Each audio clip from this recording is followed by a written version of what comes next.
Hello दोस्तों, तो कैसे हो? आई होप सब बढ़िया और सबकी पढ़ाई भी अच्छी चल रही है। सब अपनी लाइफ में एंजॉय कर रहे होंगे। तो चलो आज हम एक टॉपिक के बारे में बात करते हैं। उस टॉपिक का नाम है प्राइवेट जॉब विद सरकारी नौकरी।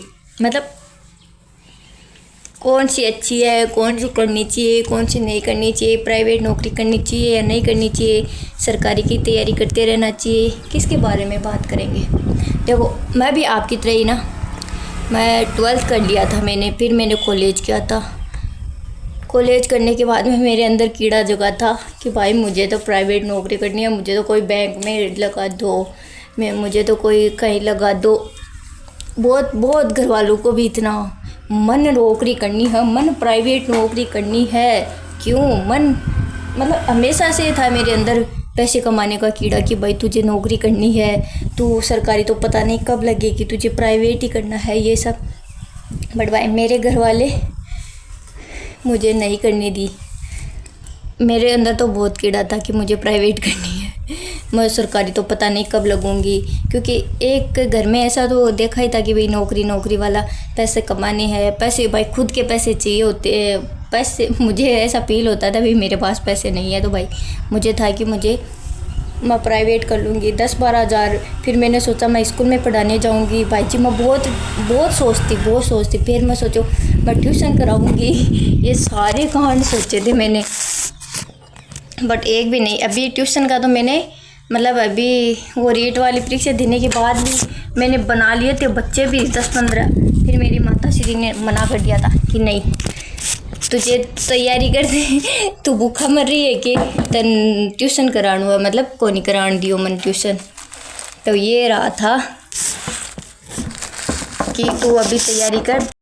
तो मैंने तो ना 10-15 बच्चे भी बना लिए थे गांव के। भाई मैंने सबको बोल दिया था कि ट्यूशन पे भेज देना सबकी मम्मियों को, भाई मैं ट्यूशन कराऊंगी। फिर मेरी माता श्री ने बोला करवाऊँ तन ट्यूशन, अभी चुपचाप पढ़ ले। तो भाई मेरे लिए तो प्राइवेट नौकरी का ये था कि भाई मुझे करने ही नहीं दिया। बट आपका भी मन तो होता ही है ना कि भाई नौकरी तो पता नहीं कब लगेंगे, कब।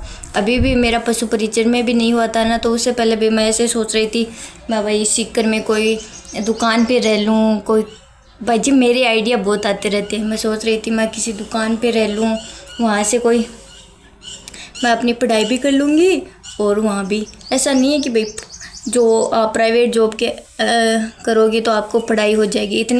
इतनी सुविधाएं आपको बिना जॉब के अनुसार मिल रही है, पढ़ लो तो ये पढ़ाई नहीं होती, तो फिर जॉब के साथ तो आपको पता ही कैसी पढ़ाई होगी। और प्राइवेट जॉब वालों का तो है ही, तुझे पता ही है भाई, हर दिन जॉब पे जाना होता है। आप एक दिन नहीं गए तो आपकी सैलरी कट जाएगी, आपके बॉस क्या बोलेंगे, वहाँ का माहौल कैसा होगा, आपको हर किसी की सुननी पड़ेगी।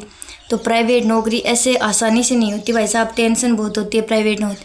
अब जिन लोगों के घर की हालत अच्छी नहीं है, जिन लोगों को भाई ज़रूरी है कि उन लोगों को तो करना ही होता है भाई, ऑप्शन ही नहीं हो कि भाई उसके पढ़ने के लिए भी नहीं है, तो वो प्राइवेट के साथ ही बहुत सारी लड़कियां कर रही है, प्राइवेट नौकरी भी कर रही है, उसके साथ में वो तैयारी भी कर रही है। तो देखो भाई मेरे लिए तो प्राइवेट नौकरी के लिए हमेशा से रास्ते बंद थे कि भाई तुझे तो करनी है तो सरकारी करनी है। मैंने पहले भी बहुत बार सोचा था कि मैं प्राइवेट कर लूँ, ये कर लूँ। मैं सब लोगों को बोलती रहती थी, अपने दोस्तों को भी, भाई मुझे नौकरी दिला दो, कहीं भी दिला दो। बट नहीं है ना, तो ये सारी बात है। और सरकारी नौकरी के तो आपको बता ही दिया कि सरकारी नौकरी छोटी हो या मोटी भाई फ़ायदे बहुत है। आपको टेंशन नहीं रहती, आपको ना सैलरी की टेंशन रहती, ना आपकी छुट्टी की टेंशन रहती। जितनी छुट्टी मिलती है वो सारी अच्छी अच्छी सुविधाएं मिलती है आप सब लोगों को। तो और लड़कियों के लिए तो सरकारी नौकरी ऑल द बेस्ट है, प्राइवेट नौकरी से बहुत अच्छी है। अगर आप ऐसे सोच रहे हो कि आपके पास 1 साल है, अगर 1 साल मुझे और दे दें मैं सरकारी नौकरी लग सकती हूँ, तो आप प्राइवेट मत ज्वाइन करना। अभी मेरे पास कुछ मैसेज आए थे, दीदी हमारा 4th ग्रेड में भी नहीं हुआ, हमें तो प्राइवेट ज्वाइन करनी पड़ेगी। बहन मेरी मानो तो मत ज्वाइन करो, एक बार और चांस दो, किसी भी वैकेंसी में दो। आप सोचो आपका सरकारी में हो जाए, सरकारी में होने के बाद आप आगे की भी तैयारी कर सकते हो, अच्छे लेवल की तैयारी कर सकते हो। और सरकारी नौकरी के तो अलग ही फ़ायदे हैं भाई साहब, वहाँ आपको मतलब इज्जत तो है। प्राइवेट चाहिए, तुम 1 लाख रुपए कमा रहे हो, तुम्हारी इतनी इज्जत नहीं है जो 10,000 रुपये सरकारी में कमा रहा, उतनी इज्जत नहीं है समाज में। वो तो आपको ही पता है, सब लोगों को ही पता है। और इसलिए। और आपको सरकारी नौकरी में आपको कोई टेंशन नहीं है, आपको कोई निलंबन कर दे तो कोई हटा नहीं सकता, आपको कुछ भी हो जाए, आपको कोई ज़्यादा ही हो तब भी हटा सकता है। प्राइवेट में आपको कभी निकाल दें, आपकी कोई पता नहीं कहाँ से कुछ भी हो सकता है, और आपको टेंशन रहती सारे काम। तो देखो, सरकारी भी प्राइवेट, तो सरकारी नौकरी मोस्ट इम्पोर्टेंट, और आपको मौका है पढ़ने का तो आप अपनी जान लगा दो। यही था आज का वीडियो, और वीडियो ऐसा लगे लाइक शेयर सब्सक्राइब कर देना। धन्यवाद।